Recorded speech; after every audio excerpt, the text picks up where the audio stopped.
আসসালামু আলাইকুম। শিকারি কবুতর বানানোর চেষ্টা আজ পর্ব ৩। আগের ২ পর্বে আপনারা দেখেছেন বাচ্চাটি অনেক ছোট ছিল। একদিন আমি একে নিয়ে মোটরসাইকেলে করে ঘুরতে বের হয়েছিলাম। আজ আবার বের করলাম।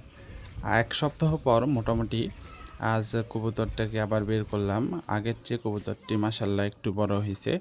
তার পালকগুলাও সুন্দরভাবে গজাইছে। মাশাআল্লাহ কবুতরটি দেখতে অনেক ভালো লাগছে। কবুতরটি আমার মনে হয় একদম সম্পূর্ণ সাদা কালার হবে। এই সময় আসলে একে বাবা-মার কাছ থেকে আলাদা করা উচিত ছিল। নিজে ২-৩ বেলা দিনে খাওয়ানো উচিত ছিল। কিন্তু আসলে আমি সময় পাই না। সকালে অফিসে যাই এবং সন্ধ্যায় আসি। তাই আসলে আর এভাবে আলাদা করা হলো না। দেখা যাক ভবিষ্যতে কি হয়, আপনারা দোয়া করবেন যাতে একে আমি একটা ভালো মানের শিকারি কবুতর বানাতে পারি।